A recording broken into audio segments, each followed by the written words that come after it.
teu servo, pastor João Campos, Pai. Que o Senhor possa continuar usando a vida dele, e, ó Deus, falando conosco através do teu servo. Nós oramos e te agradecemos, em nome de Jesus. Amém. Obrigado, pastor Adriano, pastor Marcos também. Agradecer a recepção que a gente está tendo aqui na Casa da Bênção, do pastor Laelson, toda a diretoria do conselho aqui de pastores de São Vicente. Como eu disse, como foi dito aqui, um conselho que já existe há longos anos, dos quais a gente tem participado com grande alegria também desde o início. Eu só, quando escuto esses homens falando aqui, os pastores que me precederam, eu tenho uma inveja santa da voz deles, porque a minha não é um problema, não é? Eu vou até pedir misericórdia para os irmãos dar uma desligada nesse ar aqui, porque eu estou saindo ainda pior do que isso, estou saindo de uma faringite. Se ficar aqui em cima não vai dar muito certo, irmãos. Mas o meu médico e a fono diz que é a minha digital vocal. Eu falei, puxa, eu poderia ter tido outros, né? Mas enfim, é a voz que eu tenho, amados. Graças a Deus, eu agradeço mais uma vez. E me sinto, acreditem, viu, irmãos, eu não falaria isso se não fosse verdade. Uma grande responsabilidade estar diante dos irmãos, trazendo uma palavra para pastores, para mestres na palavra. Vários de vocês eu conheço, a profundidade que vocês têm na palavra. Não é minha intenção trazer aqui algo que demonstre apenas conhecimento teológico, bíblico, mas sobretudo uma palavra que toca o coração dos irmãos, amém? Amém. E nunca confundam simplicidade com simploriedade. Simples é uma coisa, simplório é outra. Nós temos que ser simples, mas profundos, amém, queridos? Essa profundidade é naturalmente obtida pela comunhão com o Espírito Santo de Deus. Eu quero agradecer parte da minha equipe que veio aqui. Não sabia que tanta gente vinha aqui, mas minha esposa, a pastora Ânica, também meus queridos parceiros de vida ministerial, pastor Manuel Rodrigues, pastora Cristiana, que são pastores da 100% Vida aqui em São Vicente. Acho que todos conhecem, mas fiquem de pé, queridos. Queria apresentá-los aos irmãos, que Deus abençoe. Pastor Elias e pastora Mônica também estão conosco, parceiros ali em Santos conosco, também aqui de São Vicente, irmão Paulo e irmã Nádia, também sempre queridos. E também o Vinícius e a Aline, que estão conosco aqui. Muito obrigado, viu, pela presença de vocês aqui conosco. Eu e minha esposa, nós continuamos aquela oração do meu sogro. Meu sogro veio para o Brasil, missionário sueco, vocês sabem disso. Em 1955, a Igreja 100% Vida em Santos foi fundada em 18 de janeiro de 59. Eles foram primeiro para o Rio Grande do Sul, para São Paulo, depois para o Rio Grande do Sul, depois, em 1964, para Santos, assumindo a nossa igreja sede ali. Então, e meus sogros tinham uma oração que continua sendo a oração da minha esposa, continua sendo a oração da nossa liderança. Senhor, dá-nos bons colaboradores. E Deus tem sido fiel, irmãos, e nos tem dado bons colaboradores. Evidentemente que com a idade que eu estou, né? Apesar de eu me sentir muito bem, mas quando você começa a casar netos de pessoas que você casou, aí você pensa, alguma coisa está acontecendo, né? Mas enfim, eu estou saindo de um check-up geral, graças a Deus está tudo em ordem, louvado seja o nome do Senhor, mas nós estamos preparando a nova geração, queridos. E como pastores nós precisamos fazer isso. 2 conselhos, muito humildemente, que eu dou para os irmãos. Nunca trabalhem sozinhos. Nunca sejam referências de si mesmos. Pastores que caminham sozinhos, correm um perigo tremendo. E nós já passamos por traumas a respeito disso. Vocês sabem. E o segundo, preparem as novas gerações. Capacitem as novas gerações. Formem as novas gerações. Nós temos aí no nosso ministério, graças a Deus, um grupo de jovens, entre aspas, porque são jovens de 30 a 35 anos, vários deles com filhos já, que vão assumir a igreja no futuro próximo. Então nós estamos nesse caminho de trabalhar 3 trilhos importantes. O primeiro deles é o teológico doutrinário. O segundo é o administrativo. E o terceiro é o financeiro. Porque pastores que não sabem lidar com finanças trazem uma tragédia para a vida das suas igrejas. Teológica e doutrinariamente também não pretendo deixar uma cartilha inflexível, mas aquilo que é o alinhamento do nosso ministério, aquilo que historicamente nós cremos, com todo respeito a quem crê de maneira evidentemente um pouco diferente. E também um trilho administrativo, muito importante, porque é complicado quando você é pastor, chefe e líder. Porque se você tem que demitir alguém, quem demitiu não é o chefe, é o pastor. Então isso sempre é complicado. Então é necessário que a gente discrimine essas coisas para que... Tá ok, meu irmãozão, fique em paz, está tranquilo. Tirando esse aqui, já estou feliz. Amém? Legal. Amém.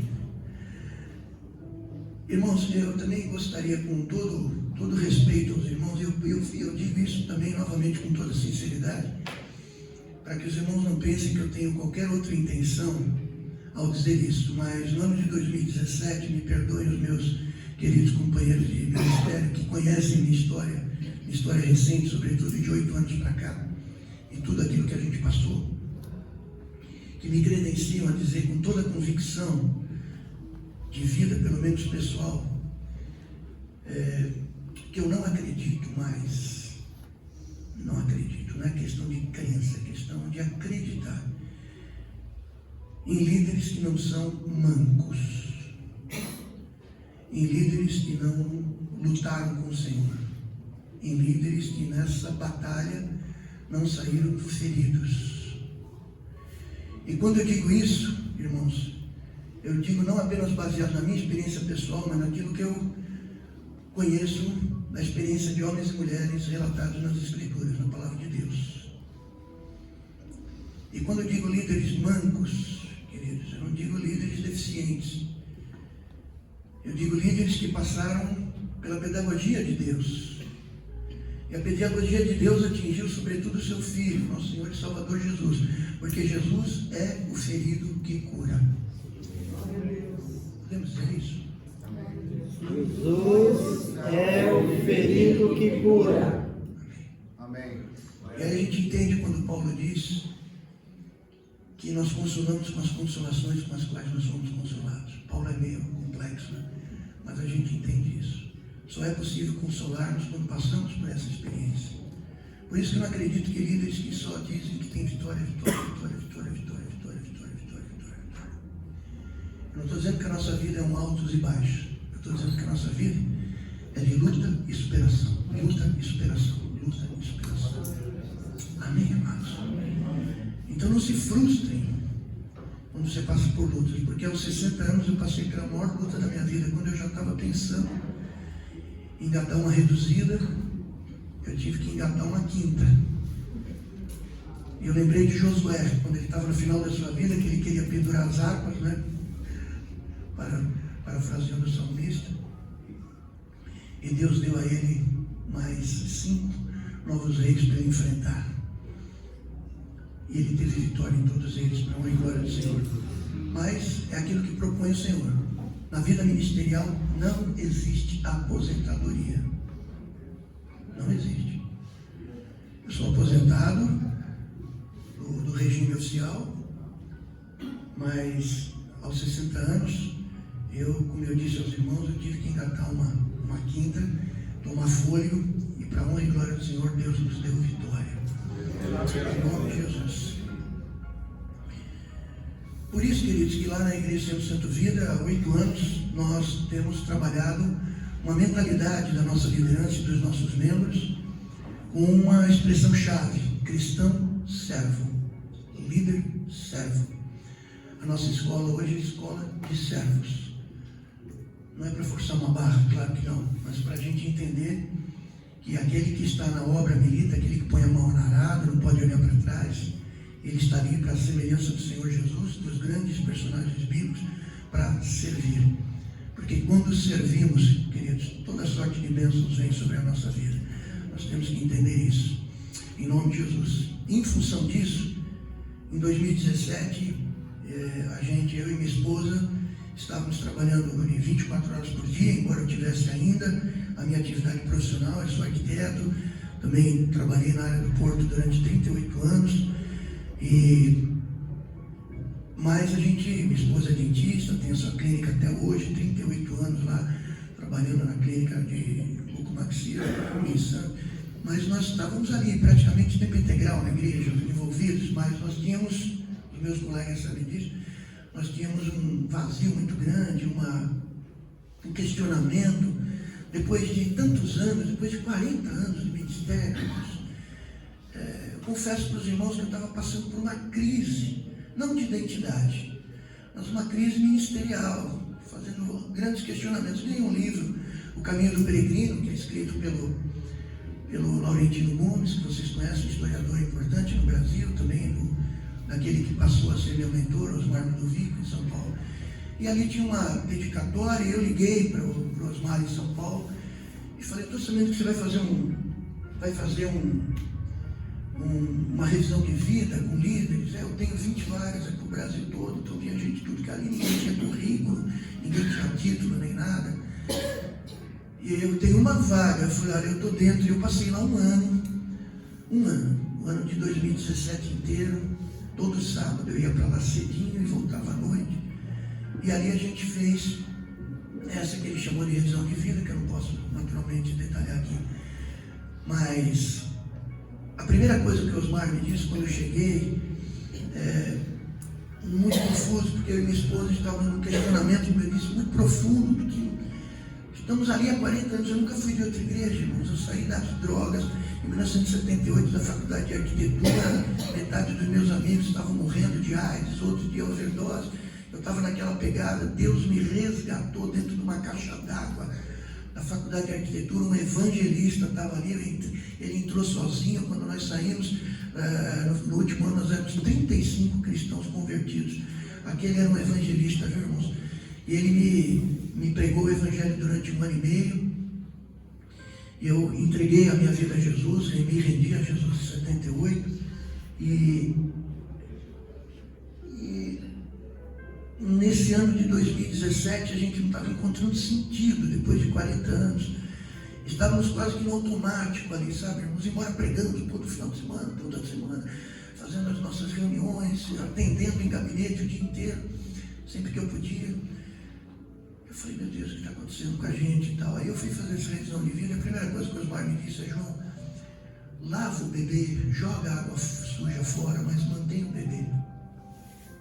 Ou seja, não signifique absolutamente tudo na sua vida, mas pega o bebê precioso, lava, tira a água suja e mantém esse bebê limpinho. Ou seja, você tem o fundamental, você tem o necessário, você tem uma experiência pessoal com Deus. Mas às vezes, queridos, as situações vão envolvendo as nossas vidas de tal forma que chega em alguns momentos que a gente não consegue mais ressignificar aquilo que de bom a gente tem, porque nós estamos naquele automático, nós estamos naquela pegada, naquele ciclo, naquele sistema. E muitas vezes, por dependência econômica, por dependência emocional, e pior ainda quando acontece a codependência. Temos família, todas essas coisas, então não é simples, não é fácil, mas precisou ser feito. E eu e minha esposa, eu sempre digo, me permitam fazer essa introdução aqui, irmãos. Não quero tomar muito tempo dos irmãos também, mas isso é importante para os irmãos saberem que estágio que a gente está. E eu e minha esposa, então, retomamos o fôlego, irmãos, retomamos a energia. Quando assumimos, tivemos que assumir uma situação, eu não vou dizer que inédita no Brasil, no mundo, mas uma das situações mais dramáticas que algum ministério poderia enfrentar. Mas se eu, irmãos, tinha certeza que Jesus é o Senhor da igreja, hoje eu sei porque eu vi Jesus sendo o Senhor da igreja. Glória a Deus. Eu falo isso, irmãos, do mais profundo de todas as células do meu corpo, eu digo isso, meus irmãos. Porque aquilo que nós, como ministério, assumimos, queridos, era algo que só um milagre da parte do Senhor. Nós nunca dependemos financeiramente do ministério até hoje, mas nós não sabíamos se íamos ter igreja mais. Tínhamos ali 1.530 pessoas, mas não sabíamos se ia ter igreja, não sabíamos se ia ter finanças, não sabíamos. Mas o Senhor não só manteve a nossa membresia como um todo, mas aumentou as finanças da igreja em 10, 15% nesse período. O povo honrou, irmãos, e aí nós vimos, se dependesse de nós. E aí a primeira palavra que eu entreguei em abril de 2018 foi: tudo vai bem. E se alguém me perguntasse, eu diria: vai tudo bem. O filho está morto, mas tudo vai bem. O filho morreu, mas vai tudo bem. E essa é a postura que a gente teve dali para frente. Irmãos, Deus não apenas ressuscitou o filho, mas honrou o trabalho que não é nosso. Nós somos mordomos disso, mas Ele honrou a obra que é dele, a igreja que é dele. Eu gostaria que vocês aplaudissem o nome do Senhor.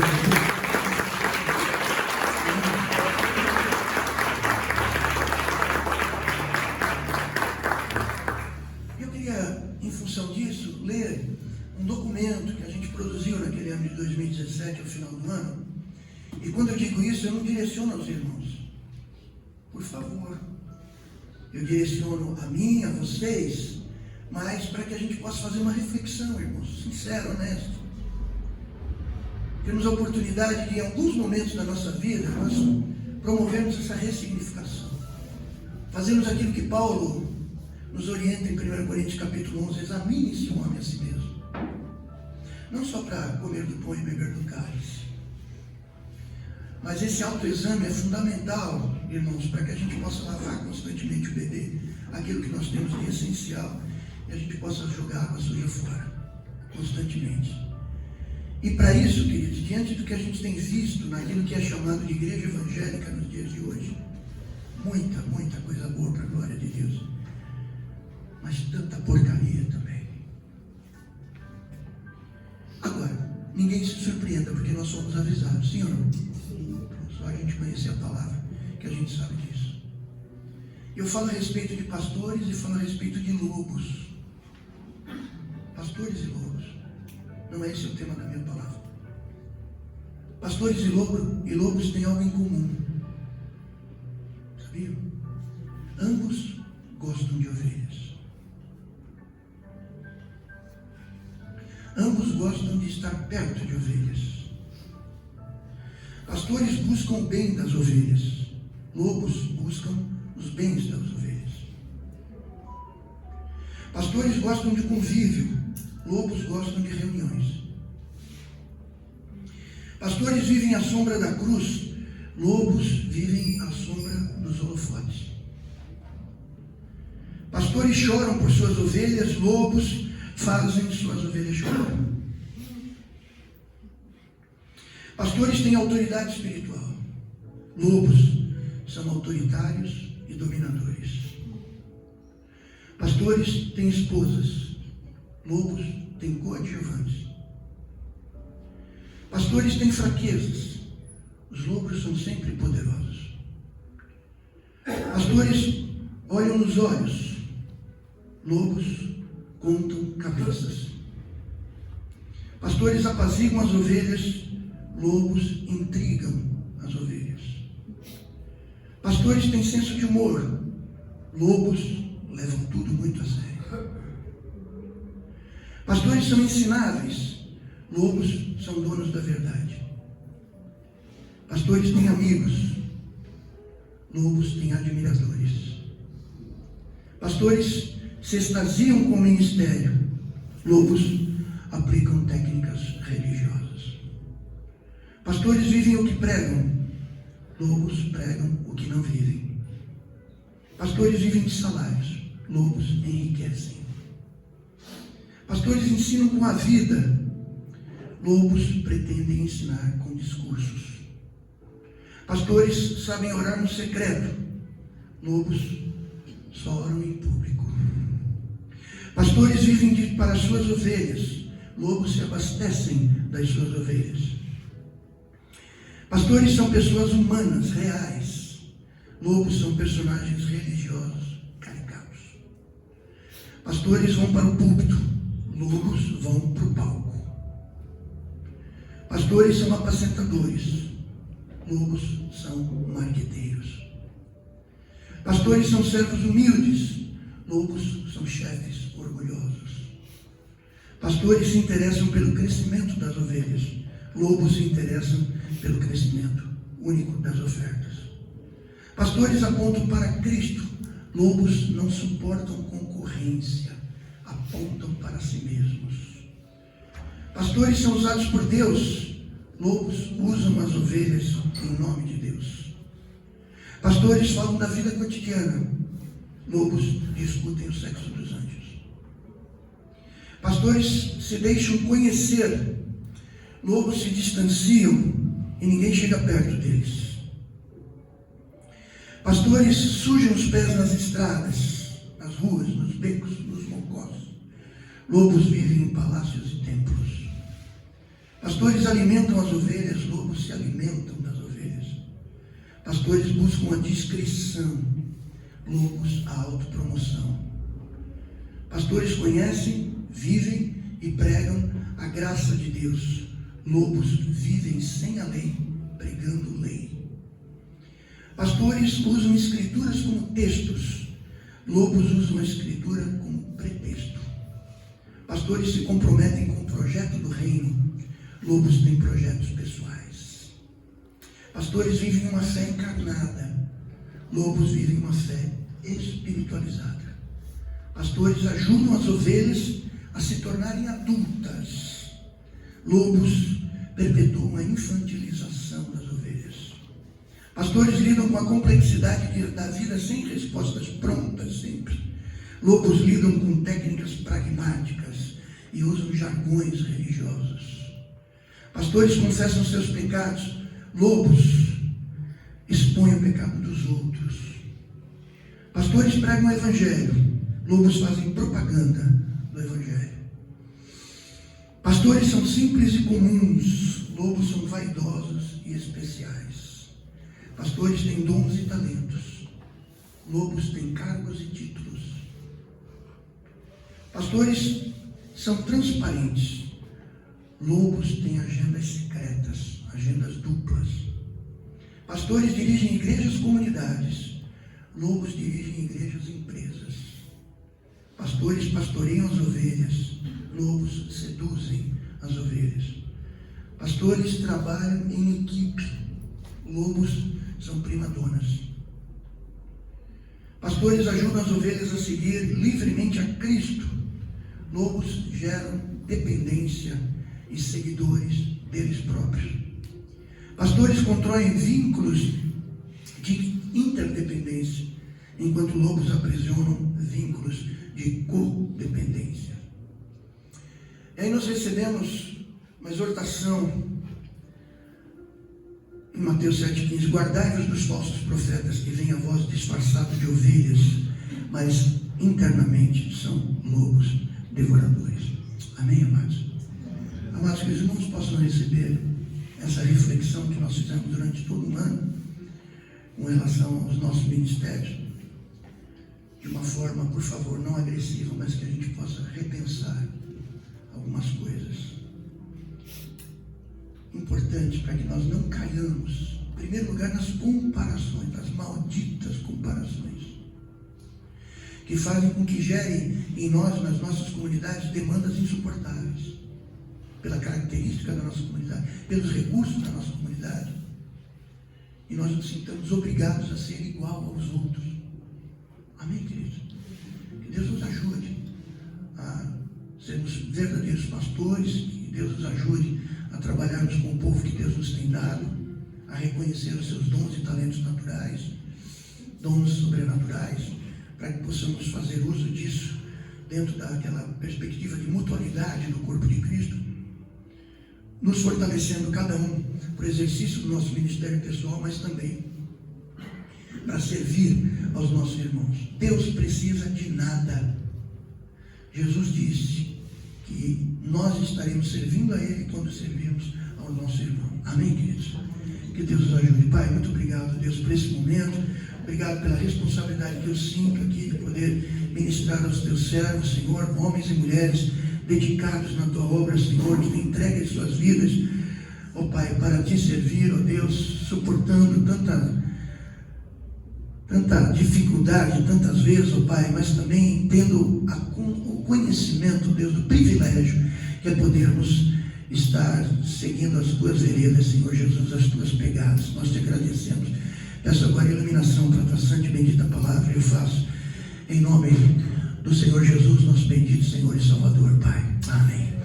Que Deus nos ajude. Irmãos, eu trago um tema que na verdade é um tema vinculado sempre à palavra de Deus, porque Paulo aconselha Timóteo a pregar a palavra e não sobre a palavra. Infelizmente a gente vê em alguns púlpitos pessoas pregando sobre a palavra e não a palavra de Deus, né? Nós estávamos na Suécia, o país de origem da minha esposa, a última vez agora, poucos anos atrás, e estávamos lá na igreja, na nossa igreja sede ali na Suécia, era no inverno, e o pastor local ali pregava, e a gente, não é que nós não estávamos entendendo o que ele dizia, mas nós não entendíamos por que aquilo tinha que estar dentro de um contexto de tempo, sendo uma ministração para o povo de Deus, não é? E em algum momento ele falava nada sobre Bíblia, nenhuma referência à Bíblia, falando, né, com o povo e tal, e daqui a pouco ele solta lá uma palavra que tem a ver com a Bíblia. Eu digo, aleluia, glória a Deus, né? Aí eu falei, quando eu falei aleluia, ele parou a pregação, né, e disse, é isso, irmãos, é isso, nós precisamos ter o coração aquecido, nós precisamos voltar à palavra. Aí é que eu tenho uma aleluia mesmo, porque ele estava pregando, não era nada a palavra, né? Mas, Ânica, você lembra, Ânica? Acredite, irmãos, ele voltou para a palavra, ele começou a pregar o evangelho.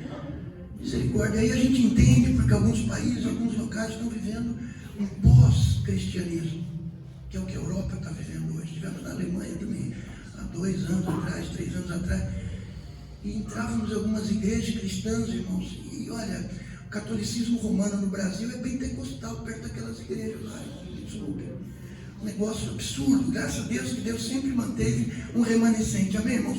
E ali tem algumas ilhas de excelência onde o evangelho tem sido pregado. A Suécia, irmãos, que foi berço de missionários, do qual minha esposa é filha, do qual tanta gente, não só no Brasil, mas no mundo inteiro, são fruto desse trabalho missionário. Daniel Berg, Gunnar Fingre e tantos outros que vieram para o Brasil, dos quais meu sogro era companheiro deles também de jornada. Queridos, estão precisando de missionários hoje lá, de gente que volte para lá para pregar o evangelho genuíno. Luz na mente e fogo no coração, irmãos. Jonathan Williams falava disso. Não apenas temos que ter a mente encharcada da palavra de Deus, mas o fogo do Espírito. E perdoe os não pentecostais, mas eu sou pentecostal, da planta do pé até o último fio. Embora não pareça, mas eu sou, né? Porque eu creio na contemporaneidade dos dons espirituais. Eu creio, irmãos, que Deus continua capacitando homens e mulheres. Se o teu jeitão é assim, o assado, não importa. O importante é que haja essa unção, como diz João, da qual vocês têm, que ninguém pode negar a vocês, para poder aquecer essa palavra. Lâmpada para os meus pés a tua palavra, luz para o meu caminho. Salmo 119, 105. E lá em Atos dos Apóstolos, não nos ardia o coração enquanto ele não nos expunha as Escrituras. Amém, amados? Amém. Palavra sem espírito é letra morta. Espírito sem palavra é misticismo. Nós temos que juntar as duas coisas, palavra e espírito, queridos. Essa é a fórmula. Amém, queridos? Você pode dizer glória a Deus para isso? E nós somos chamados, portanto, para a expansão do reino. Chamados para a expansão do reino. Eu quero citar um texto histórico, ok? Um momento histórico que os irmãos conhecem muito bem, naturalmente. Em Atos capítulo 17, os versos de 1 a 11. Atos 17, versos de 1 a 11.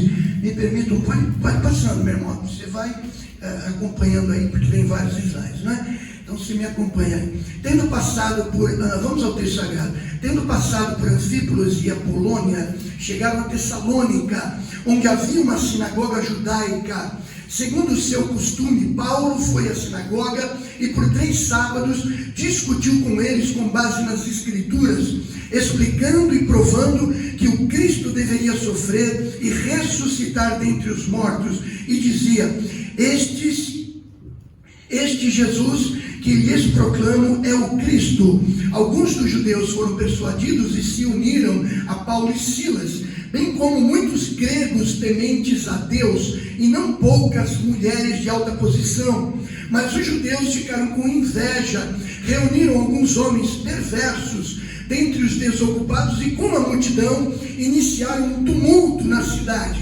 Invadiram a casa de Jasão em busca de Paulo e Silas, a fim de trazê-los para o meio da multidão. Contudo, não os achando, arrastaram Jasão e alguns outros irmãos para diante dos oficiais da cidade, gritando: esses homens têm causado alvoroço por todo o mundo.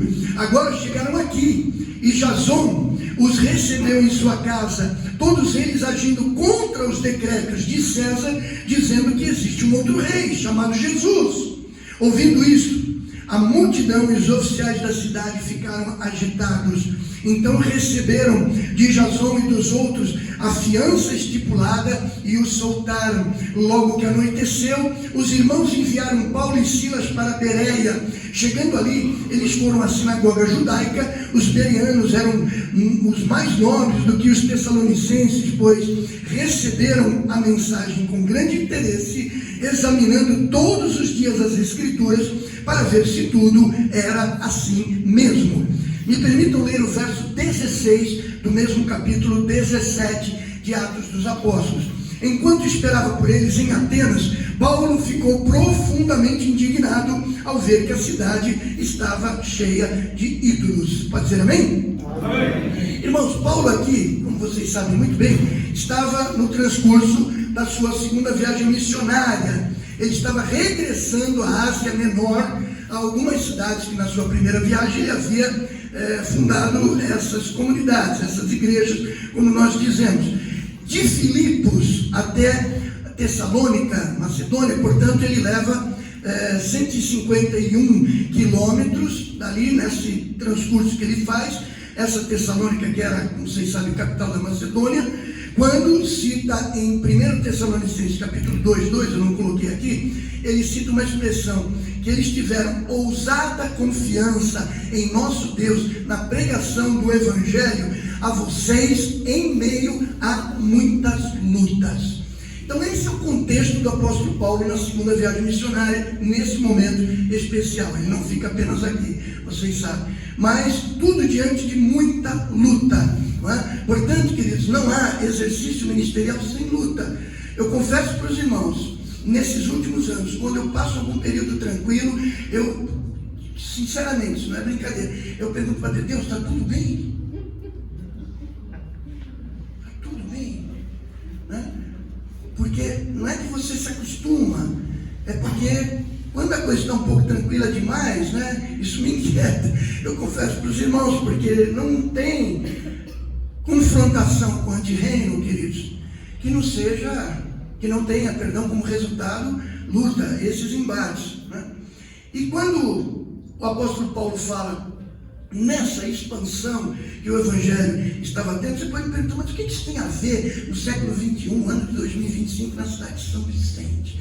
Né? O que isso tem a ver, esse texto? Claro, vocês sabem que é um texto pontual, mas, irmãos, como no Antigo Testamento, e eu particularmente creio que a Bíblia seja um livro de biografias, hoje eu entendo isso, Deus agindo através da vida de pessoas, de famílias, escrevendo a história da salvação através de pessoas como eu e você. E se lá no Antigo Testamento, como diz a própria palavra, aqueles eventos, aquelas questões todas que envolvem o Antigo Testamento eram sombra das coisas que viriam, sombra das realidades espirituais. Ali havia um templo, agora há um templo, não é? Deus habita ali no Santo dos Santos, agora Deus habita no coração, não é? Eu, o Altíssimo, que habito no alto sublime trono, mas também habito no coração do contrito, do abatido de espírito, para fortalecer o abatido de espírito. Ou seja, eram realidades visíveis, simbólicas, mas que expressavam realidades espirituais, que nós estamos vivendo hoje na nova aliança, como os irmãos bem sabem. Então, quando a gente lê textos aqui históricos como esse, o que cabe a nós é nós reverenciarmos a luta desses homens, a vitória desses homens, mas ao mesmo tempo extrairmos princípios espirituais. E hoje eu gostaria de elencar alguns para os irmãos que são absolutamente universais, aplicáveis para a igreja no dia de hoje, né? E é isso que eu pretendo trazer aos irmãos, né? Vamos lembrar que essas cidades que estão sendo mencionadas aqui pertencem hoje, cidades ativas, hoje na Turquia e na Grécia, né? Então falar em, como diz o texto aqui, em Anfípolis, Apolônia e Tessalônica, traz à nossa mente, portanto, aquilo que aconteceu há 2000 anos atrás, ainda sob a influência do Império Romano, quando a igreja primitiva está surgindo, que no quarto século, vocês sabem, ganha toda aquela região quando do declínio do imperialismo de César. E agora nós entramos aqui no quarto século no Império Bizantino, quando algumas igrejas começam a fraquejar. Exatamente isso que acontece. Algumas igrejas começam a enfraquecer. Algumas dessas desapareceram, historicamente. E é bom lembrar, queridos, que o cristianismo e a igreja do Senhor nunca vão perecer. Deus sempre vai manter um remanescente fiel. Nós temos essa certeza, queridos. E essa história da igreja primitiva, que começa com Jesus com seus 12, com seus 70, com seus 120, seus 500, Jesus tinha sua rede, né? Tinha sua rede. 500 normalmente estavam sempre juntos com ele, 120 mais próximos, 70 que ele mandava antes das suas missões, aqueles 50, grupo um pouco mais próximo, 12 dos seus discípulos, 3 com quem ele orava mais particularmente, e um que João é que diz, não foi Jesus que ele é o amado do Senhor. Amém, queridos? Então, é um fato, né? Jesus também tinha sua rede. O problema não é uma panela, é panela com tampa, né? Panelas tem que ter. Eu tenho meu ciclo de amizade mais próximo, vocês também têm, a gente tem que reconhecer. Não tem problema com panela, desde que ela não tenha tampa, pode entrar, pode sair, não tem problema nenhum, né? Então, Paulo tinha sua rede, Jesus tinha sua rede, né? Nós temos a nossa rede mais próxima e temos a comunidade toda, que a gente sempre está disponível e pretende sempre atender, né? Mas e aquelas igrejas, queridos, né? Aquelas igrejas, é muito importante lembrar que muitas dessas igrejas locais morreram, mas o avanço da igreja em momento nenhum morreu. Irmãos, quando a gente se escandaliza com tanta barbaridade que a gente tem visto ultimamente, me permite falar com toda a liberdade, barbaridade, né? Isso aqui, irmãos, é um problema, né? Porque se tem inimigos da igreja, tem inimigos dentro da igreja que promovem o que tem de pior na igreja. O que tem de pior. Me permite falar o que tem de pior no sentido de coisas que estão fora de contexto, que aqueles que são de fora da igreja, que não entendem, as coisas acabam ridicularizando. Não tem perseguição religiosa no Brasil, que tem ridicularização. Hoje, até hoje. Daqui para frente, eu não sei. Uma das formas da igreja do Senhor Jesus sofrer nos dias de hoje, no Brasil, não é por perseguição, é por proibição de você pregar o Evangelho, mas é ridicularização pela qual nós estamos passando. E muitas delas fomentadas pelo próprio povo de Deus, infelizmente. Perseguição aqui no Brasil é indireta. Por exemplo, hoje, pastor, para você ter uma igreja regularizada, com AVCB, com alvará de funcionamento, não é brincadeira, irmãos. Se você quer expandir teu templo e fazer um templo de 1.500, 2.000 lugares, por exemplo, você vai fazer onde? Eu estou falando por Santos, eu sou arquiteto, trabalhei muitos anos em legislação urbana, né? Você não consegue fazer em ruas, vias secundárias, vias locais, né? Você tem que fazer em artérias ou eixos principais.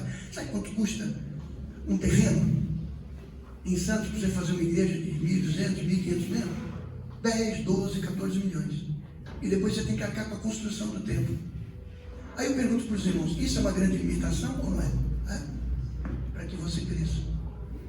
Sem sombra de dúvida. E existem outras questões também. Cada vez está mais difícil você ter uma renovação de um AVCB, um alvará. Nós fizemos agora a renovação, que a gente faz a cada 3 anos, né? Tivemos que implantar uma série de equipamentos ali, cujo custo foi altíssimo.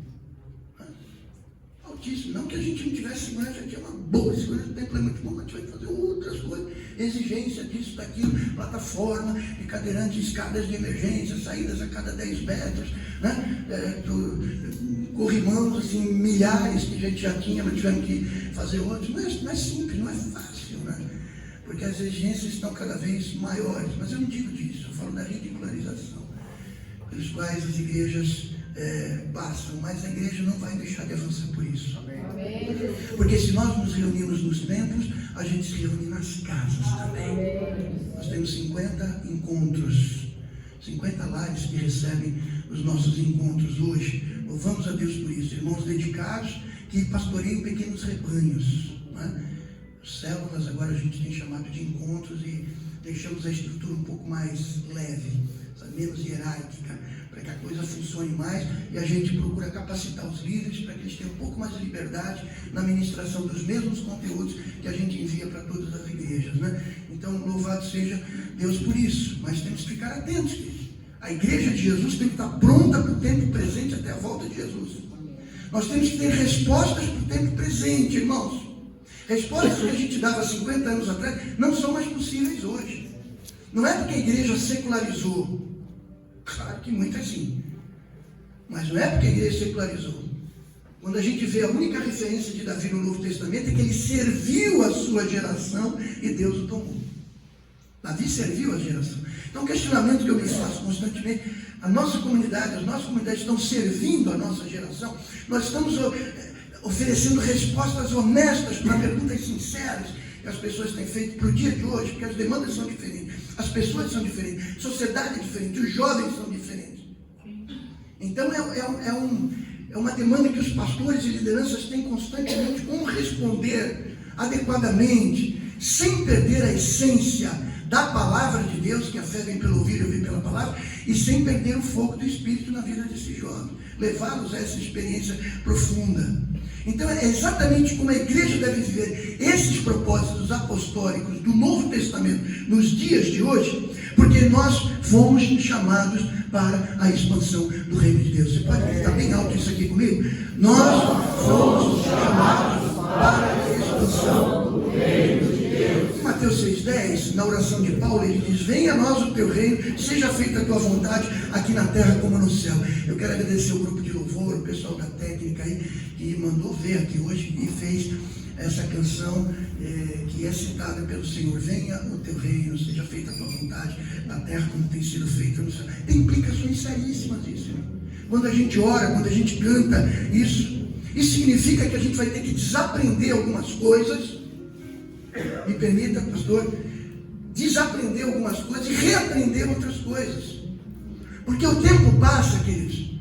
Os anos passam, décadas passam, como é o meu caso, de vocês não, graças a Deus ainda, né? Décadas passam, e se você não se toca, não é? Você quer usar os mesmos paradigmas, os mesmos modelos, né? Eu estou falando nada além da palavra, é evidente, né? Para dar respostas, como eu disse, a um tempo completamente diferente. Diz uma pequena historinha que o sábio com o seu servo estavam caminhando e pararam depois de uma longa jornada num determinado sítio onde havia ali alguma possibilidade deles terem alimentação. E quando eles entraram naquele lugar, havia apenas uma vaquinha. E aquela família vivendo exclusivamente do leite daquela vaca e tal. Uma única vaca, apenas isso, né? Vocês conhecem talvez essa história. E aquela vaquinha de repente estava do lado de um precipício, e o mestre chega e dá uma empurrada, a vaquinha vai lá para o precipício. E o servo daquele sábio diz: mas por que o Senhor fez isso? É o único meio de subsistência dessa família. Ele falou: um dia você vai entender. Saíram de lá, voltaram, no outro ano passaram pelo mesmo lugar. O dono não sabia que ele tinha empurrado a vaquinha. Mas quando eles chegaram lá, que eles tinham verdura, tinha carne, tinha frutas, tinha legumes, tinha tudo. Aí o servo falou: o que aconteceu? O que aconteceu, queridos, é quando eles perderam aquele único meio de subsistência. Eles tiveram que se virar, eles tiveram que ser criativos, eles tiveram que plantar. Eles começaram a plantar, começaram a prosperar, começaram a colher. Amém, amados? Amém. Às vezes a gente fica preso na vaquinha, irmãos. Uma vaquinha sagrada para a gente. Sabe, queridos? E que dá um sustento básico. E se você perceber nas nossas comunidades, gente, me permite falar isso com toda a liberdade, porque na nossa não é diferente, tem gente que se acostuma com o mínimo, com o básico. está ruim, mas ele não quer mudar, sabe por quê? Porque de repente pode piorar.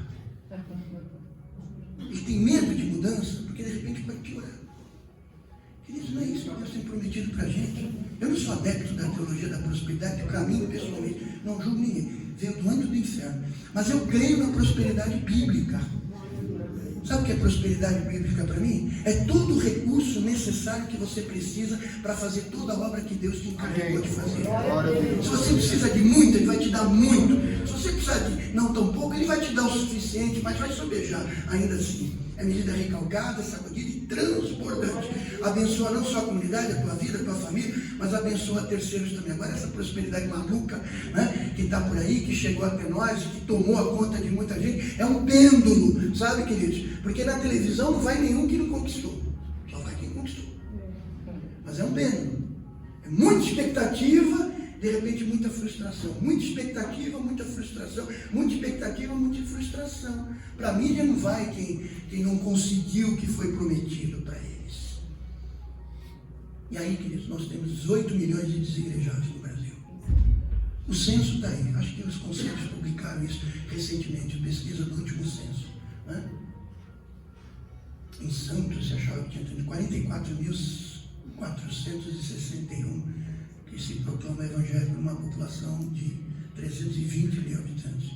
Praia Grande, com 65 mil aproximadamente, a maior proporção em termos de numéricos de cristãos. Cubatão, a maior proporção entre população e crentes, mas ainda assim, queridos, estamos longe daquilo que a gente imagina de proclamar que a nossa cidade é do Senhor Jesus Cristo. Amém, amado?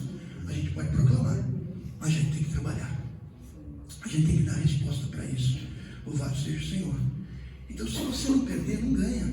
A lógica do reino. Quem leu aquele livro do Donald Grable, que é O Reino de Ponta Cabeça, eu recomendo aos irmãos, viu? O Reino de Ponta Cabeça. Princípios impressionantes espirituais, fantástico para a gente poder ganhar, né? Então, no Evangelho é isso, queridos. Envolve perdas, muitas vezes, envolve derrota, até mesmo a morte. Em algumas... Essa é a lógica invertida do reino de Deus, queridos. Mas quem perde, ganha. Quem morre, vive. Quem deixa, alcança. Você pode dizer glória a Deus? Se a gente entrar na ótica daquilo que é a demanda da sociedade, ou das malditas comparações que a gente faz entre um ministério e outro, sem conhecer os contextos disso, a gente se frustra, meus irmãos. Tomar cuidado com isso, né? E quando a gente fala que as coisas do céu têm que invadir a nossa realidade, tem a ver com aquilo que Apocalipse capítulo 11, verso 15, nós lemos ali, queridos, que diz: o reino do mundo se tornou do nosso Senhor e do seu Cristo, e Ele reinará para todo sempre. Quantos creem nisso, amados? Então fique firme, meu irmão. Jesus é o Senhor da igreja. Ele vai prosperar a tua vida. Você é sincero. O crescimento é 30, 60 e assim por um. Eu não sei quanto que é o crescimento, mas eu tenho que plantar, eu tenho que regar. E o crescimento quem vai dar é o Senhor, conforme a medida que Ele quiser para cada um de nós. E você vai ser feliz com isso, você vai ter uma vida digna, você vai ter um ministério próprio, digno, você vai abençoar muitas e muitas vidas. Continue fazendo o que faz, porque o Senhor está no controle, Ele reina, o Senhor governa. Existe um rei, existe um governo, existe um trono, existe um planejamento de Deus na nossa vida. Você pode aplaudir o Senhor, amado? Essa confiança nós temos que manter. Ele está no controle. No ano 1000, pra vocês terem uma ideia, no ano 1000, 98% das pessoas eram analfabetas, queridos. Não tinha Bíblia, pessoal. Não tinha, queridos. E o cristianismo sobreviveu, queridos, porque Deus sempre esteve no controle. Hoje a palavra está nos 4 cantos da terra, queridos. Eu creio que Ele preservou essa palavra bendita até os dias de hoje, queridos. E às vezes as pessoas ficam postando falas negativas, né? E a gente vira papagaio profetizando coisa ruim. Nos esquecemos das promessas de Deus, que as portas do inferno não prevalecerão contra a igreja. Às vezes a noção que a gente tem, irmãos, é de que o inferno está às portas da igreja. É a igreja que está às portas do inferno, para saquear o inferno, irmãos. Vai montar as portas da igreja, ai, a gente está recuando. A igreja caminha de joelhos, mas caminha de maneira triunfante. Sempre foi assim e vai continuar sendo, irmãos. Não tenham dúvida disso, porque diz a palavra, o reino de Deus já chegou. E nós temos aí esse verso poderoso em Efésios capítulo 3, versos 20 e 21. Aquele que é capaz de fazer infinitamente mais do que pedimos ou pensamos, de acordo com o poder que atua em nós, a Ele seja a glória e da igreja em Cristo Jesus por todas as gerações, para todos sempre. Amém, amém, amém e amém.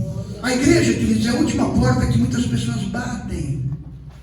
Eu tenho uma amiga que eu encontrei agora na última terça-feira, 45 anos de formato da Faculdade de Arquitetura, louca, maluca, completa, era do nosso grupo de maluco. Essa mulher era a mais pirada de todas, né? Eu nem sabia que ela estava viva, porque aquela galera toda, como eu disse, morreu muito jovem ainda. Mas ela apareceu lá no encontro. Eu olhei para ela, é você? Não vou citar o nome dela, é capaz de escorregar, às vezes conseguir falar. Mas enfim, ela estava lá, né? E aí eu reconheci ela pela voz, aquela voz de fumante, sabe, grossa, uma pessoa que fuma muito. Eu falei, vem cá, minha filha e tal. Aí quando eu abracei, eu falei, poxa, você não sabe como eu fico contente em te ver. E ela disse, eu também. E você virou pastor? Eu falei, pela misericórdia de Deus, pela graça de Deus, pelo chamado de Deus. Eu falei, pois é, eu também me converti. Uau! Eu falei, há 20 anos eu estava no leito de morte, assim, por conta de droga, não sabia mais o que fazer. E eu falei, eu preciso buscar Deus. Eu preciso buscar Deus. Irmãos, eu falei algo que pode escandalizar os irmãos, mas a mim não escandaliza. Ela foi lá e bateu na porta da Universal. Calma. Ela foi abraçada lá, irmãos. Os obreiros passavam o dia com ela, atendendo, correndo atrás dela. Estava ajudando, orando, ministrando. E ela foi liberta completamente das drogas. Depois, como muitos, não continuam lá, né? Porque quer palavra, que é amadurecimento. Nós tínhamos na igreja um homem que servia ao antirreino, e ele era um prognosticador muito famoso nas cidades, muito famoso, rico, morava numa mansão na ponta da praia, somente com o produto do seu trabalho ali, que ele fazia. E esse homem, queridos, ele um dia foi confrontado com o evangelho, ele caiu doente, quase que à morte, também foi acolhido pela mesma igreja. E essa igreja colocou um obreiro dentro da casa dele para poder estar com ele ali, porque a situação dele era crítica. Abraçou aquele homem, levou ele até ao conhecimento de Cristo, a poder se firmar, melhorar de saúde. Ele foi curado daquilo. E ele depois veio para a nossa comunidade, veio para a nossa igreja de Santos. Queria palavra, queria amadurecimento, mesma coisa. Né? Muito grato àqueles que o ajudaram, que foram fundamentais na vida dele. E aí o que aconteceu é que os bens dele, pastor, tem tempo ainda, né? Os bens dele começaram a ser perdidos, ele começou a perder aquilo. E ele não entendeu, ele falou, mas quando eu servia ao diabo, eu tinha tantas coisas e tal. Eu falei, pois é, exatamente, você tinha, né, os seus despojos, né, e tal. Mas quando veio o mais valente, eu expliquei para ele não apenas retirou o valente, mas ele, diz a Bíblia, com ele tirou todos os seus despojos. Ou seja, tudo aquilo que você, não é absolutamente necessário, mas tudo aquilo que você ganhou em função de servir, do pactos seríssimos, irmãos, não dá tempo de contar aqui. Ele está retirando da tua vida. Ele entendeu aquilo, irmãos. Eu falei, à medida que Deus santifica e retira, ele começa a promover restauração. Se ele tira o velho homem e os seus valores, ele começa a implantar uma nova imagem, né, de varão perfeito em Cristo Jesus. Isso não significa necessariamente que você vai enriquecer, mesmo porque você perdeu a tua fonte de renda. Então ele começou a se virar em outras áreas, que ele tinha área de piscinas, esse tipo de coisa. Passou alguns anos, né? Esse homem estava morando num predinho de 3 andares. No terceiro andar, ele era diabético, assim, já desde de muito tempo, ele não havia se curado disso, mas passou muitos anos conosco, congregando, crescendo na fé, morando de maneira simples, fazendo um trabalho agora simples, mais digno, tendo o suficiente para a sua família. Ele adoeceu gravemente, eu ia lá, tinha uma Brasília amarela, não é aquela da música, a minha Brasília amarela, aí eu pegava ele lá no terceiro andar no colo, porque ele tinha que fazer hemodiálise, era dialítico, então cada 3 vezes por semana a gente ia lá, pegava ele e levava para Santa Casa. E ele faleceu, mas faleceu no Senhor, feliz, irmãos. Não tinha aquela prosperidade que ele tinha antes, mas morreu salvo, com esperança no Senhor, alegre, a sua família feliz, lavada no sangue de Jesus também. Você pode aplaudir o nome do Senhor?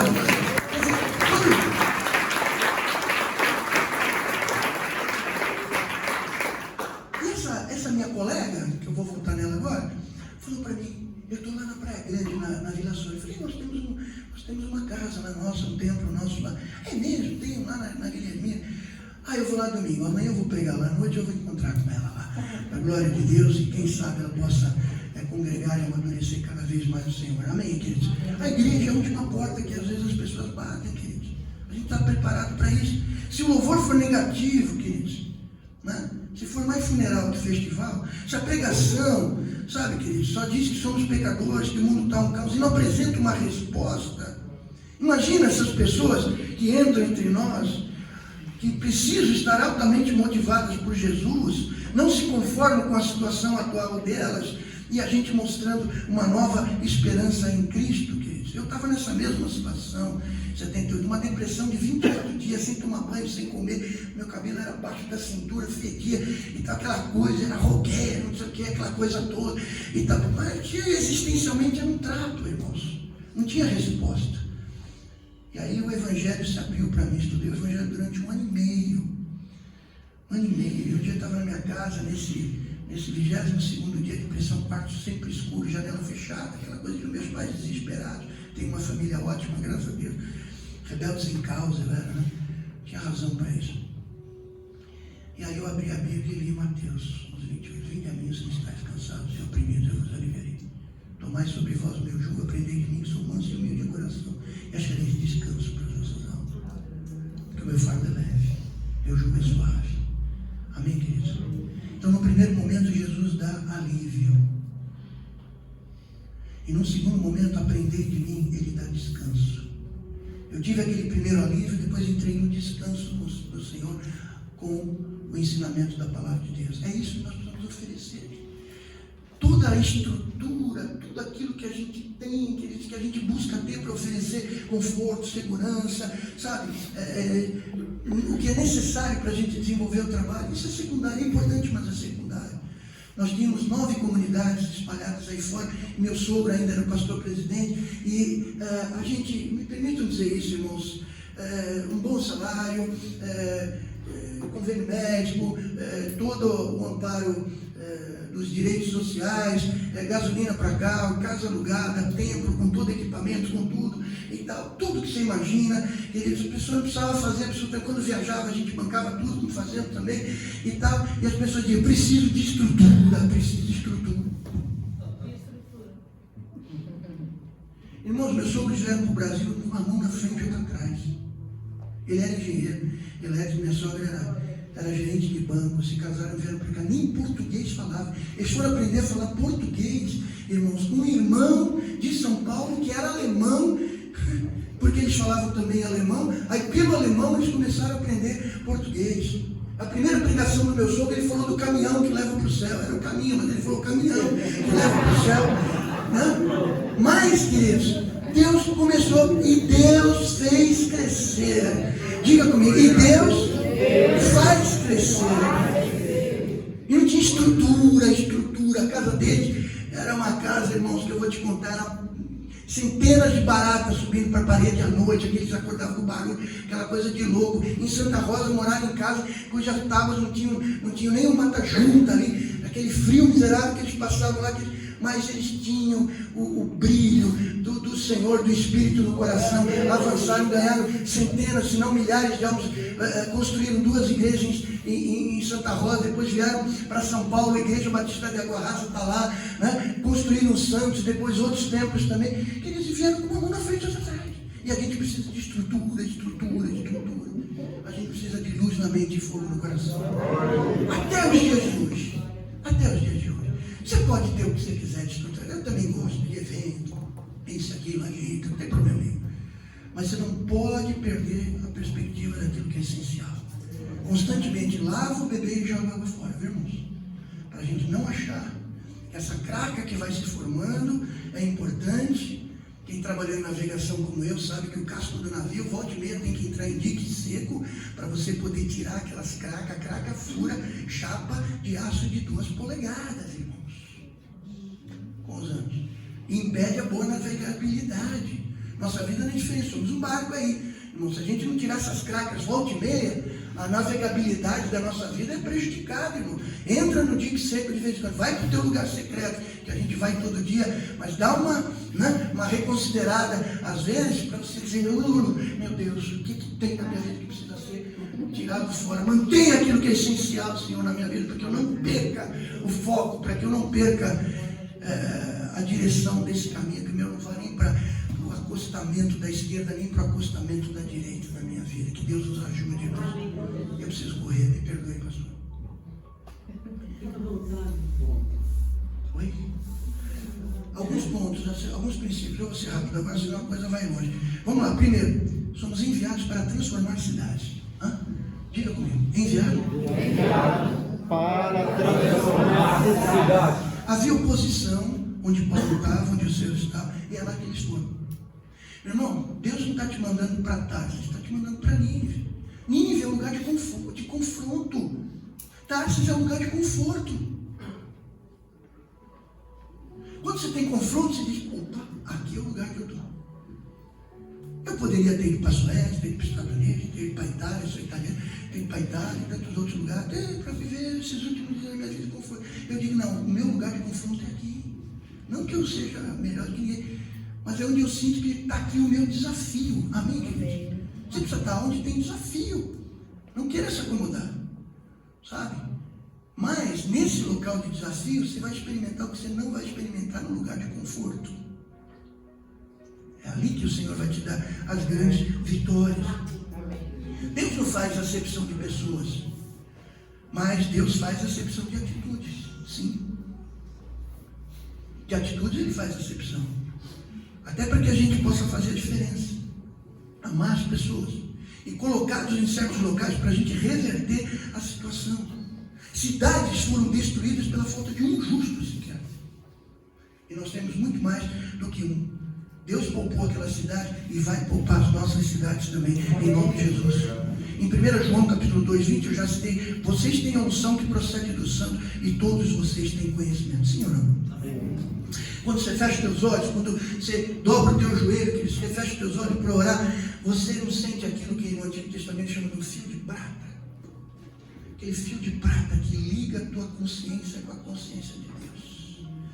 Eu sei a quem eu pertenço. Glória a Deus. Eu sei que Ele existe. Eu sei que Ele está sobre a minha vida. Chama de fio de prata. É tênue. Parece muito frágil.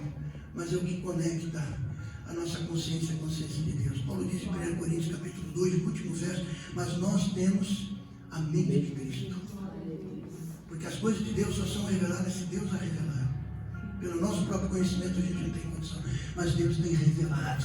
Amém, amém, queridos? Principalmente pela sua palavra. Deus, irmãos, Deus raramente Ele fala por uma teofania, parecimento de um anjo, um grande evento sobrenatural. Raramente Deus fala assim. Frequentemente Deus fala por sonhos e visões, mas sempre Deus vai falar pela sua palavra. Amém, queridos? Então não diga que Deus não está falando. Você tem aqui a palavra de Deus sempre à disposição e Deus vai continuar falando sempre através dela. Você pode dizer glória a Deus? Glória a Deus. Diga não ao espírito de escassez, queridos. Quando você pede, queridos. Sabe? Você está revelando, na verdade, o espírito de escassez. Agradeça. Espírito de abundância. Agradeça, queridos. Seja grato ao Senhor por aquilo que tem. Paulo diz, tendo o que comer, o que vestir, estejam satisfeitos.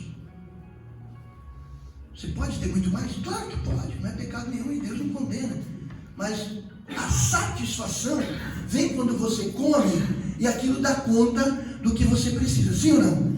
Aí você diz, eu estou satisfeito. Amém, queridos? Amém. Agora, você pode comer muito mais, sem sombra de dúvida. Mas a satisfação não vem por isso, por mais, o tempo todo. Então entenda isso. Paulo diz no Salmo, eu estou nos teus braços como criança desmamada. Ele não diz que eu estou lá para mamar. Ele diz que eu estou nos teus braços. Sabe por quê? Porque o prazer dele não é ficar mamando em Deus. O prazer dele é estar no colo, na presença de Deus. É isso que nós temos que desenvolver. Porque Ele não vai deixar faltar na tua vida. Creia nisso, amado. Em nome de Jesus. Em qualquer momento de escassez ou necessidade, vai ser suprida. Não tenha dúvida nenhuma. O segundo aspecto importante que eu quero me avançar aqui, você é comissionado, pode colocar, meu irmão. Você é comissionado, diga, você é comissionado a pregar sem distrações. Ok? Tem slide aí? É isso aí. Tá bom? Sem distrações. Nós temos lá em Atos 17, versos 2 e 3. Segundo o seu costume, Paulo foi à sinagoga, queridos, por 3 semanas. Mas na verdade o tempo dele era maior. 3 semanas ele ficou pregando na sinagoga. Mas o tempo que ele permaneceu ali foi maior, naturalmente. Discutiu com base nas escrituras, explicando e provando que o Cristo deveria sofrer e ressuscitar dentre os mortos. E dizia, este Jesus que lhes proclamo é o Cristo. Pregar de muitas maneiras, mas não de qualquer jeito, irmãos. Se prepare. Você tem que ter aquelas horas necessárias por semana para você poder entregar uma mensagem densa. Pode ser simples, não superficial para os teus, né? Ou você vai chegar no domingo, poucas horas antes do culto, não sei o que eu prego, vai para o culto e prega qualquer coisa. É isso, né, irmãos? Pregar de várias maneiras, mas nunca de qualquer jeito. Paulo ficou 21 dias ali pregando na sinagoga. O que ele pregou? Jesus Cristo. Pregou o quê? Doutrinas fundamentais da fé. Preparado para responder para a razão da sua fé. Não temos noção, queridos, o quanto que foi difícil para Jesus Cristo lá na cruz. Mas a igreja que resgata pessoas é essa igreja que vai ter galardão no céu pela pregação do Evangelho genuíno. Você pode dizer glória a Deus? Então não vamos pregar sobre outras coisas. Prega a palavra. Esse é o conselho de Paulo. Prega a palavra. Porque ela é que é poderosa para gerar fé no coração das pessoas. Amém? A gente pode fazer aquele exercício, aquele malabarismo, né, nas nossas palavras para conduzir as pessoas aqui. A gente pode dar uma risada aqui e ali. Mas se você, e a gente vê tantos irmãos simples que olham no olho das pessoas, não tem muitas coisas, não tem muito conhecimento, mas olham com aquela profunda convicção e diz, Jesus ama você. E aquela pessoa entrega a vida a Jesus, queridos.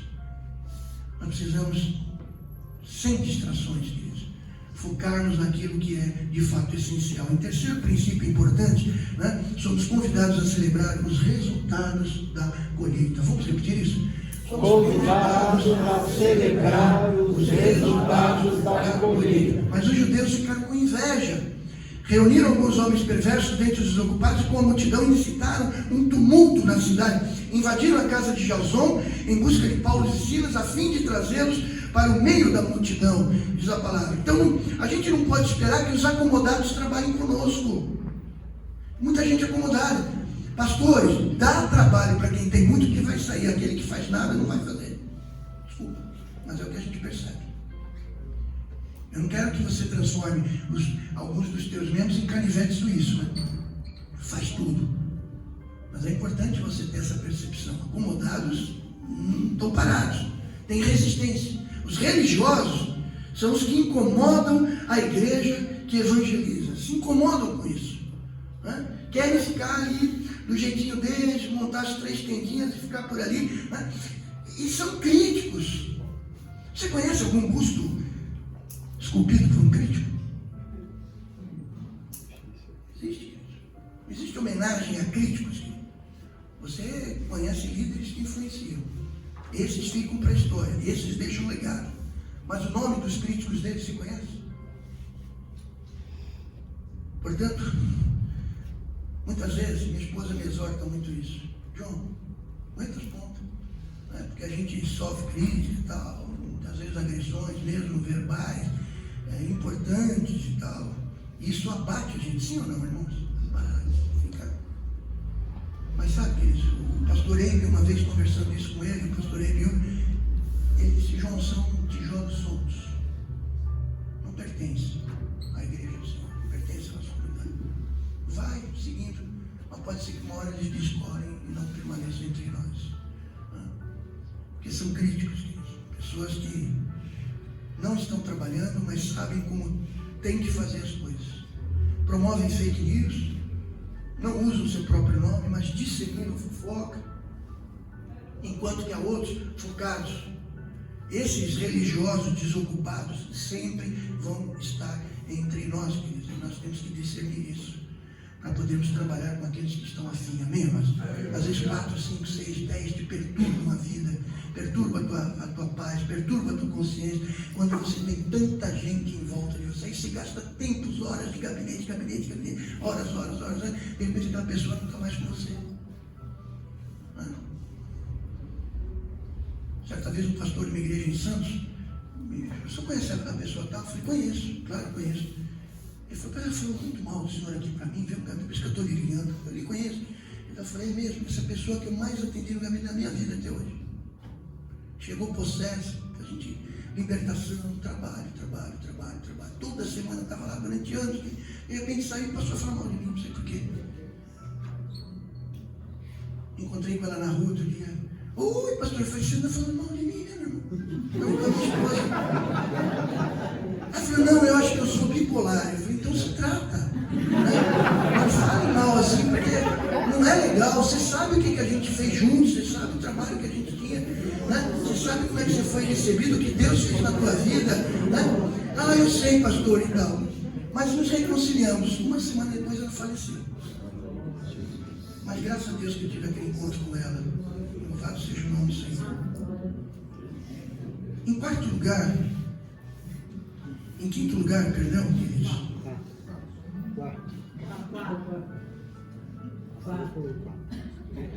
Já falei aqui, né? Coloca o 4 aí, irmão. Acho que eu já li aqui com vocês. Não? Falei daqueles que ficaram com inveja. Vamos lá para o quinto. Somos chamados a pagar o preço pela obediência. Diga comigo: chamados a pagar o preço pela obediência. Eu já vou encerrar, irmãos. A palavra obediência no latim é ob audire, ouvir com atenção. Ob audire, ouvir com atenção. Mas o que ouvir com atenção tem a ver com obediência? Você só obedece quando você assimila o que você ouviu. Por isso que no Antigo Testamento, aquela expressão que precede os mandamentos dados a Êxodo é: ouve Israel. Quando Jesus é perguntado qual é o resumo dos mandamentos em si, ele diz: o resumo dos mandamentos é, abre aspas, ouve Israel, Senhor vosso Deus. O que me leva a crer que esse ouve Israel, que existe tantas vezes na palavra de Deus, ob audire no latim, como a gente tem para obediência no dia de hoje, é quando a gente introjeta, quando a gente entende o que Deus está pedindo, porque aí a obediência não fica pesada. Meus mandamentos não são pesados, diz Jesus, desde que a gente os entenda. Então, ali nos capítulo 17, versos 6 e 7, primeira parte: contudo, não os achando, arrastaram Jasão e alguns de outros irmãos para diante dos oficiais da cidade, gritando: esses homens que têm causado alvoroço por todo mundo, agora chegaram até aqui, e Jasão os recebeu em suas casas. Quando você faz a vontade de Deus, tem um preço a ser pago. O discipulado tem um preço. Não tem jeito. O discipulado tem duas dimensões: aquele que você tem de Jesus para a tua vida, eu sou discípulo de Jesus, e aquele que você faz com outra pessoa. Você é um discipulador. Tem um preço para isso. Você quer ser discipulado por Jesus? Você vai ter exigências. Você quer discipular alguém? Você vai ter que despender tempo, recursos, às vezes dinheiro, energia pessoal, luta espiritual, oração fervorosa, visita, isso tem que ter um preço. Não podemos entender que isso não acontece. Diz a palavra que ele, Jasão, abriga Paulo e Silas na sua casa, apaixonado por aquele evangelho, mas ele sofre em função disso. Então entenda que isso é uma realidade na nossa vida. Em sexto lugar, queridos, eu vou terminar daqui a pouco.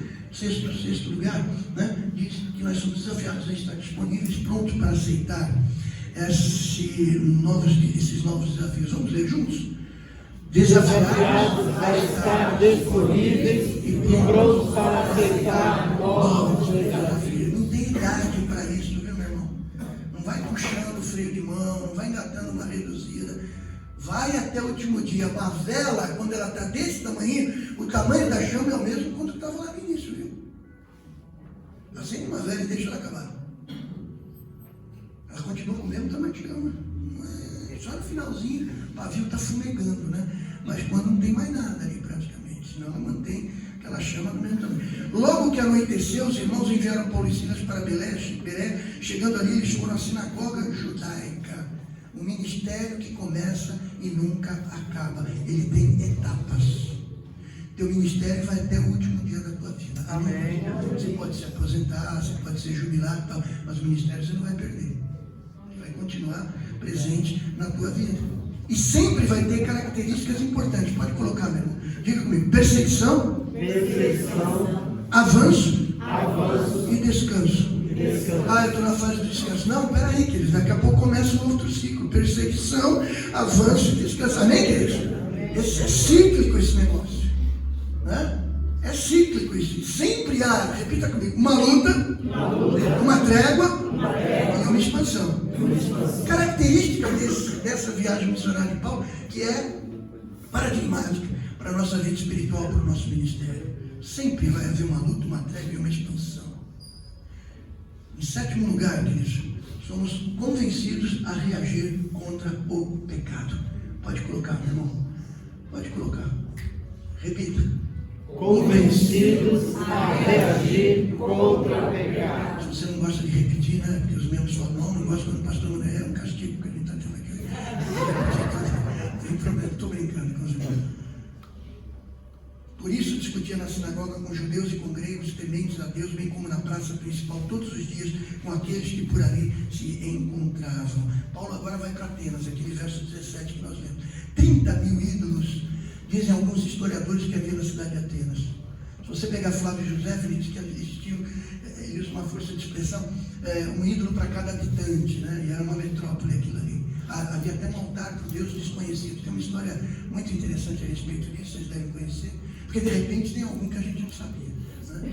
E Paulo usa aquilo na sabedoria dele. Só ia para o Areópago quem tinha as manhas, quem conhecia, quem era o sábio reconhecido. E ele vai para o Areópago pregar ali naquele lugar, né? Porque ali ele teve a oportunidade de não apenas se revoltar ali, a expressão no original é dor de barriga. O seu interior se removia. Aquela mesma expressão usada para Jesus, quando ele vê aquela viúva com o seu filho morto, e diz a palavra que o seu interior se revolveu. Sabe quando você tem um susto, você tem dor de barriga? É exatamente isso, né? Se constrangeu com que Paulo passeava por lá e se constrangia com aquilo. Qual é o nosso constrangimento com o pecado, irmãos? Ou a gente tem se acomodado com isso? Não é precisa, você precisa sair dando pancada, meu irmão. Mas é manter aquele estado de indignação permanente. Não para que você fique azedo na alma, mas que você seja instado, aquele elã do Espírito te dá, para que você abra a boca e pregue o Evangelho a tempo e fora de tempo. Amém, amados?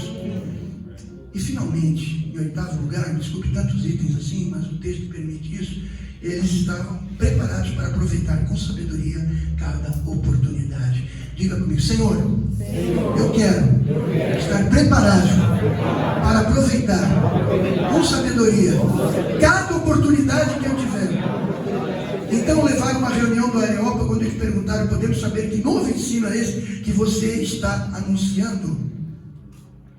Obviamente que Paulo, ele é reconhecido como sábio que ele era, e os gregos tinham esse interesse, né? Se você pegar os pré-socráticos, eles tinham uma preocupação muito grande com a cosmologia, como é que tudo foi criando, cosmogonia também, como é que essa luta que existe aí. Então eles tinham esse interesse, né?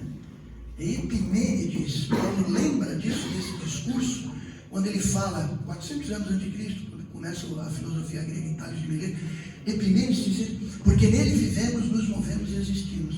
Essa é uma defesa da igreja 100% viva hoje. Você entrar lá na nossa, porque nele vivemos, nos movemos e existimos. Ele está citando um poeta deles, mas ele usa isso, queridos, para falar a respeito daquele Deus que eles não conheciam. Irmãos, que Deus não nos deixe perder as oportunidades. A gente está em tempos de crise, tempos de oportunidade. Diga, crise. Oportunidade. Como diz aquele ditado, uns choram, outros vendem lenço. Enquanto a humanidade está sofrendo, a gente está aproveitando essa oportunidade para pregar o Evangelho. Vamos nos envolver com uma cidade que a gente está, para a gente ganhar maior relevância, queridos. Não apenas pelas nossas contradições, ambiguidades que nós temos, sobretudo pela mensagem da qual a gente é portador. E aí, quem se converteu aqui? Em meio a toda essa crise, Dâmaris, Dionísio e mulheres importantes que passaram a ter o ministério deles. Você pode aplaudir Jesus, querido? Em meio a tudo isso,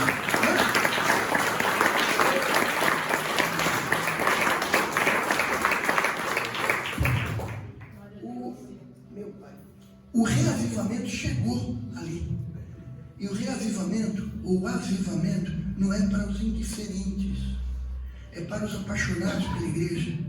Não é ponto de chegada, é ponto de partida. É isso que a gente tem que entender. O avivamento, queridos, não é um vale verdejante que passa a frutificar. É um vale de ossos secos que ganha vida, queridos. E a gente precisa de avivamento na nossa região. A gente precisa de avivamento nas nossas cidades. Sem maluquice, sem estranhezas, sem invenção. Porque hoje você cria uma maluquice, tem milhões de pessoas que vão atrás aqui. Mas a palavra da verdade é poderosa, amém? Essa palavra que está ao nosso lado, essa palavra que a gente tem que pregar. E quando a gente prega essa palavra, o poder de Deus se manifesta, aviva essas pessoas, né? Atos capítulo 17, para a gente encerrar, está lá mais adiante um pouquinho, irmão, né? Está dizendo ali, no passado Deus não levou em conta essa ignorância, mas agora ordena em todo lugar que se arrependam. Vamos orar, como nós cantamos hoje, para que o céu possa ver a terra. Amém, amados? Vir às nossas cidades, em nome de Jesus. Me perdoe o tempo excessivo que eu tomei, amados, passa do meio-dia, mas eu espero que essa palavra possa ter acrescentado algo ao coração dos irmãos. Vamos aplaudir o nome poderoso de Jesus.